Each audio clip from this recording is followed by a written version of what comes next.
So let's shift a little bit to your book. You took the time out to write Can We Do That? And it was very successful, and it sort of allowed you to cobble together a lot of the fun experiences you had doing PR, I guess, for others and for yourself. So, what's your favorite story from the book? Probably Web Dive. In the summer of 2000, I convinced 150 CEOs to jump on an airplane with me. I had never jumped before. I made my entire office do it. But rather than just doing a team building experience or bonding experience, I opened it up to the public. We reserved school buses, took over an entire drop zone for a day, and 150 of us jumped out of a plane over the course of an entire day. And we all lived, and everyone loved it, everyone had a great time, and it was such a, to this day, I think it was just like, I was up for like 36 hours before the event, and I remember sleeping for about 15 hours solid, straight through, when the event ended, and it was just such a fun, crazy event, and it went so well, and of course it got me hooked on skydiving. Right. But it was one of the, it cost you a lot, actually. It cost me a fortune, my God, yeah. But it was one of those events that we wound up in Business Week and Fortune and Silicon Valley Reporter, remember that? And everyone just had a blast, and it really sort of cemented my agency, and at that time my agency, and me as this crazy sort of, wow, you guys do these phenomenal things, what the hell's wrong with you type agency in person. To this day, it was a great day. And what's happened since you finished the book that you sort of said, were I writing the book again, I'd include this in a chapter or whatever? I think about writing the book again, I'd probably include a lot of stuff. I mean, I talk, even the whole concept of HARO. I would definitely make mention of HARO, because HARO is a wonderfully, the best description of HARO is it's perpetual motion of publicity, in the respect that you use HARO, you get quoted in the newspaper, you send that out to all your friends because you want to show them how cool you are that you're quoted in the newspaper. They go, wow, that's really cool, how'd you get quoted in the newspaper? And they go, oh, I use something called HARO. And then they all join it, and they get quoted in the newspaper. They send it out to all the, I've created the perpetual motion machine of publicity. Everyone uses HARO. If they use it successfully, they tell all their friends about it, who use it successfully, and tell all their friends about it and use it. And I think that, the more tools we have, if I were to write another book, I'd say that PR has changed in the respect that with the tools we have now, our job is no longer to do our own PR. Our job is to get other people to do our PR for us. Right, and I remember when HARO first started, you said something that stuck with me, which is everybody's an expert on something. Yeah, sure. It's on the shirt. Right, Everyone's an expert at something. So that's true. I mean, I would never call myself an expert. Other people calling me an expert has led to people thinking I'm an expert. Well, I know those of us who've known you for a long time, we're not surprised anymore when we turn on Fox or CNN and see you speaking on a subject. We're like, Peter really doesn't know all that much about that subject, but there he is. He's an expert on that subject. So I think the key is people who call themselves experts or have to call themselves gurus or influencers usually are not. It's the ones who don't, but who are just a little knowledgeable about a lot of things, tend to be the ones that people call and say, he's an expert on that. Really? I guess I am. Right. Never said it once. So, what is the future of news? I mean, we're going to run out of newspapers if everybody joins HARO as an expert. Eventually, we're going to run out of newspapers, right? I think one of the things that I'm seeing in terms of where we're going is we're moving towards more of a shift towards more of crowd-based reporting and crowdsourced journalism. If you think back to the top images of 08 or 09 so far, the top images that we've seen, I can't recall one that's come from an actual photojournalist, which is a shame because that was actually my major in college. I was a photojournalism major, and I used to shoot, run around my gear, and but I remember that if you think about the Miracle on the Hudson, the photo that everyone has is that first camera phone photo that was uploaded to Twitter. Remember, standing on the wing. Sure.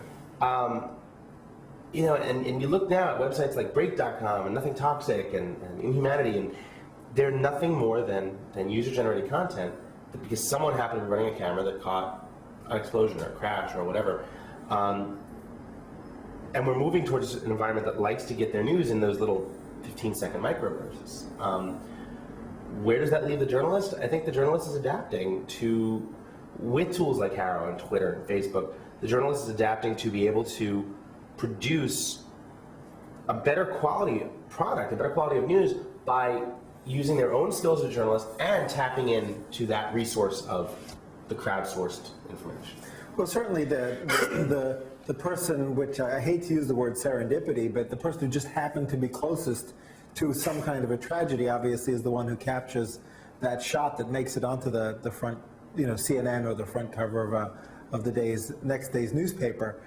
So certainly in that genre of news, I can see it entirely working. How does it translate into the sort of human interest side of news? I mean, which unfortunately I don't think doesn't get nearly enough coverage in any venue of news, but I prefer to see the warm fuzzies of news as opposed to the gore and guts. Agreed. And look, I remember growing up, my local newspaper in Staten Island had a section on the front page 3 times a week called "Good News," and it was so uncommon that you'd have that they did, if it bleeds, it leads. The famous headline. Right. And then definitely journalism in my blood. And you look at this, hey, it's the good news section, and it was about Molly McCain, 86, who just celebrated her 86th birthday with her 4 grandchildren. That's just lovely. That's just special.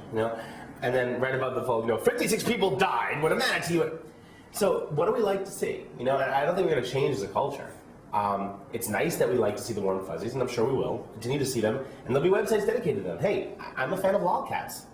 I visit the logcats website 4 or 5 times a day to see what stupid captions are being made about stupid cats. But in the end, what draws viewers in will never change. It's been the same. If the Hindenburg had exploded today, there would have been 450 different multiple angle shots of it in HD, streaming live. And Oh, the Humanity would have been remixed, and you would have had that reporter who's standing there crying, going, "Oh, the humanity!" And within 5 minutes, you would have had someone on the computer remixing, and Kanye West for the showdown goes, "No, I'm gonna let you finish, but the best explosion ever was, and that's what we would have seen. Right. So like it or hate it, that's where we're at. Yeah. So, I'm not saying I love it, but that's where we're at. With all the real-time news streaming in from the sort of amateur journalist or whatever you want to call it, a lot of it is coming in sort of the super bite-sized news chunk, especially within the Twitter sphere. Is that destroying what little attention span we had left? I think it was squirrel. I'm sorry. I think that one of the funny things I noticed is that You're getting fidgety already. Dude, that's just me. I mean, come on. I've actually said many times I have something much worse than ADHD. I have ADOS, which is attention deficit. Ooh, shiny, which is just much worse. We are a society of what used to be 3 minutes in the 80s has morphed to about 2.7 seconds. That's how long it takes on average to read a tweet or to read a text message. 2.7 seconds. We are hit with something like 16,000 requests for information, or requests for attention every day. It has to, the stuff that we want to see, the stuff that makes us want to learn more about it, has to be more relevant to us. I don't think it's so much that we're going for these soundbitey things, but I think we're going for things that are relevant. If I'm interested in reading something, it could be 400 pages. If it's relevant to me, I will take the time.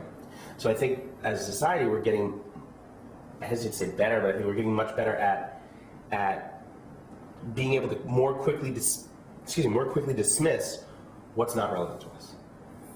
And what becomes your automated or semi-automated filter, right? I mean, obviously, with the number of fans you've got and the number of followers you've got, as well as the number of people you follow on Twitter, even at 2.6 seconds per tweet, you can't keep up with That's why everything, I follow a very limited number of people. So are those people your editorial filter then, to some extent? Search or do you look engines are my editorial filter.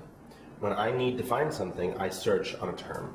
If I want to know something about something, who's talking about this, I will search on that term. That gives me a way in to scope what people are saying. And then from there, I can expand it outward as needed. Like, okay, this person talks about it a lot. Cool, I'll follow him.